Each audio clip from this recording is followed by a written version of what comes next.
Ready? Yes. Welcome to the Whiskey Vault.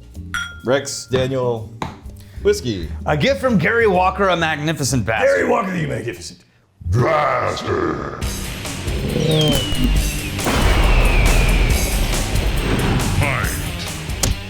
So we reviewed his other gift in the last round of episodes. We just did something for him. Pearse Lyons, that was their classic range. Okay. We're gonna revisit it because I want to compare it to this one, which is their Pearse Lyons Reserve. Okay. Now, in theory, this is just called whiskey, but it is being made actually in Kentucky.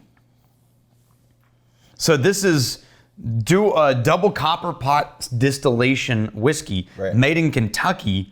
And my guess, and I'm not entirely certain, but it seems like they're making Irish whiskey because remember he opened a distillery in Kentucky, or has ownership of a company in Kentucky. Okay. But he's Irish. Okay. And so what we tried is them opening in Ireland and Dublin. Okay. This is coming from his Kentucky company. Oh. And so I think it's the connection is just like an interesting bit. Yeah, this is what they were making. Yeah. But it's not bourbon. I think it's actually Irish whiskey being made in Kentucky, but you can't call it Irish whiskey or.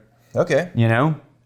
I'm getting a big, there's a big fruitiness in there, like a sugared fruitiness. It's almost a fruity candy on that nose. It is. It is very like pear and peach. Yeah. Yeah. And then this soft kind of flower. Yeah. It's very flower petals feeling. Very aromatic. This isn't going to be cask, but this smells more robust than 40% ABV. Oh, taste it. It's super flowers. It's like a flower liqueur. That's so weird. I like it. It's so light though. Like this is a summer drink. Yeah. It tastes like 80 proof. It actually tastes like buttercream. Oh, very and flowers. Very desserty finish. It switches it up though, which is nice. Yeah. Yeah. Like it evolves just in the moments. Yeah, all that nice fruit, light notes, everything is existing in the mids and the high mids but none of it's sharp. It has all of these high notes, but no sharp notes. It does just taste like I ate a dessert. Yeah. Yeah. Yeah. It's so effortless. Like, look, people can take notes without trying to water down with vodka and do all kinds of weird things to make it more accessible and smooth. Yeah. I don't know what happened with this, but this is one of the most drinkable, just goes down like vanilla cream and butter. Yes, I am always... no complexity. I agree, on the flavor end of things. Mm-hmm. I am always wary of talking about drinkability because I think it's really hard for you and I at this point to get an accurate sense of how alcohol burny something's going to be to somebody who has very little experience with neat pours of whiskey. Yeah, but I'm going off of like, I would pour this for my mom who regularly takes tiny sips of something and goes, whoa. Yeah, but your mom, she's a bruiser, man. She'll throw down. She watches these episodes. I'm just getting your heads up. Hi, Millie. Like, no, I think that's what I'm saying. It lacks all of the high ethanol sharpness in the nose or in the palate. Like, yeah, if you've never had alcohol, anything that's 40% is going to taste like alcohol. Right. But I'm saying if you're acclimated to cocktails or to wine or anything higher than a beer, like this is gonna sort of just glide.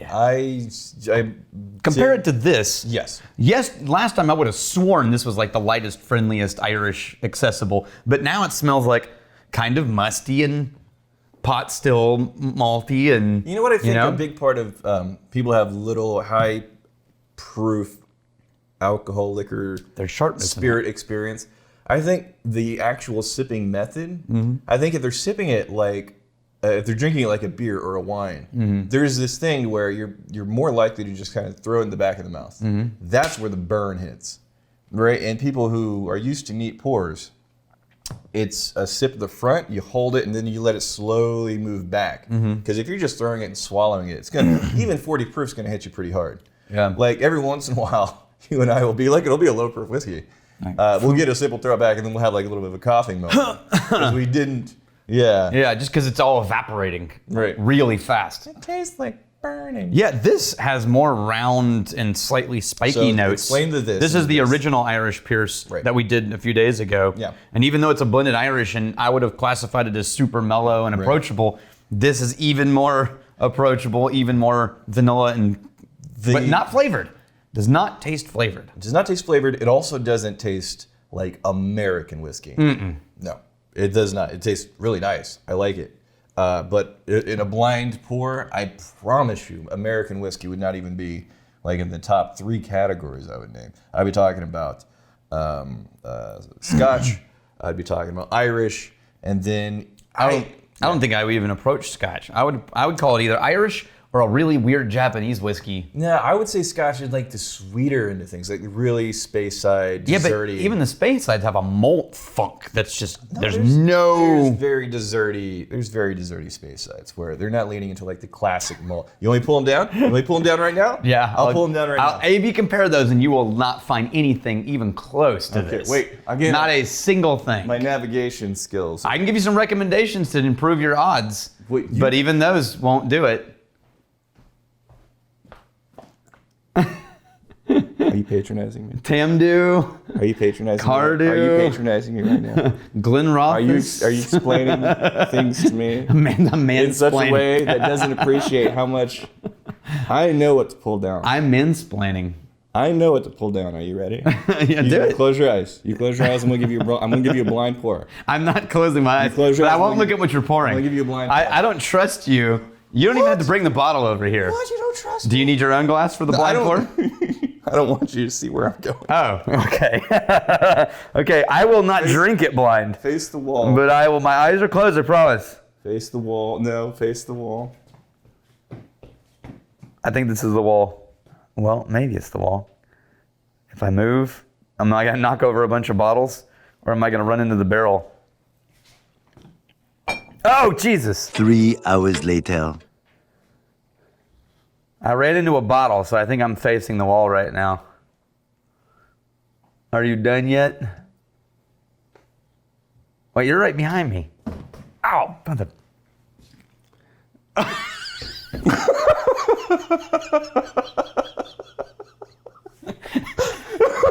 What are you doing? Why are you looking? You shouldn't be looking right now. Did you just lie to me? Challenge over. You just lied to me. The eyes.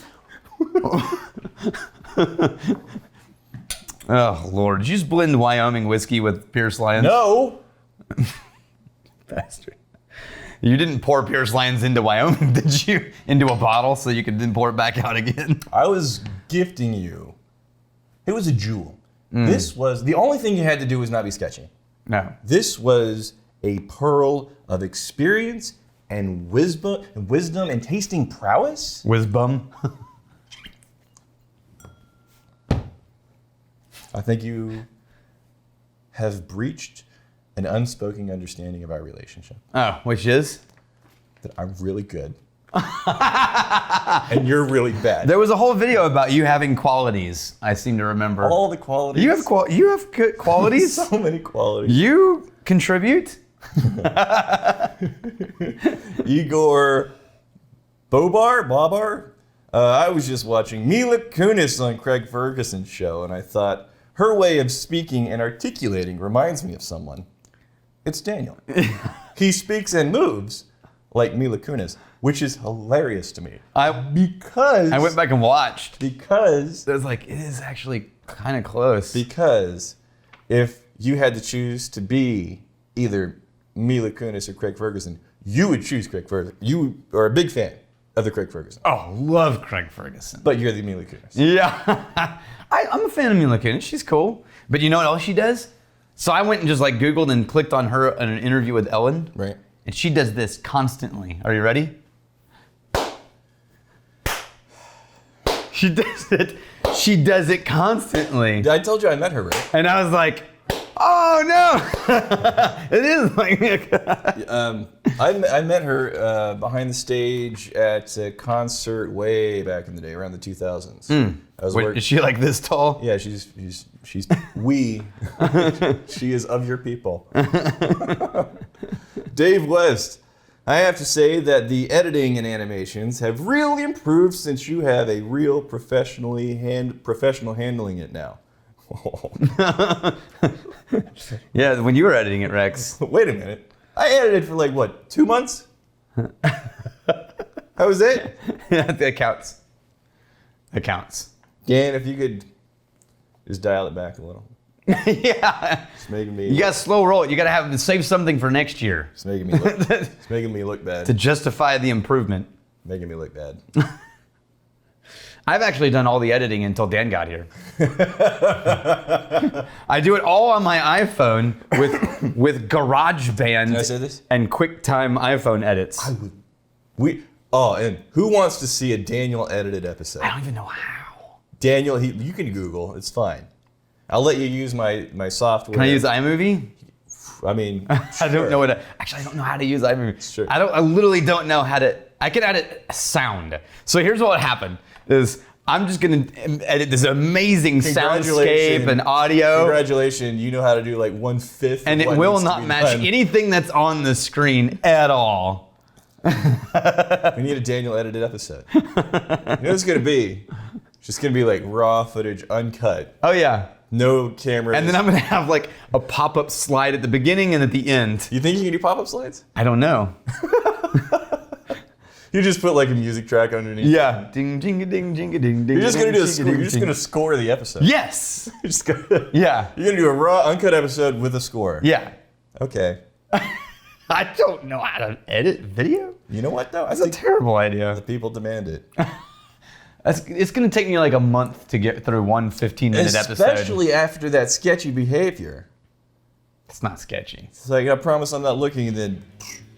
I almost knocked a bottle off the shelf somewhere over here. Why would you? You don't... My elbows. Your eyes and my elbows hit. around. I think it hit this one. Anyway. Here's fine stealing drink. If you fight me, fight for a friend. Steal, maybe steal your liver sauce. And if you drink, may you drink with us.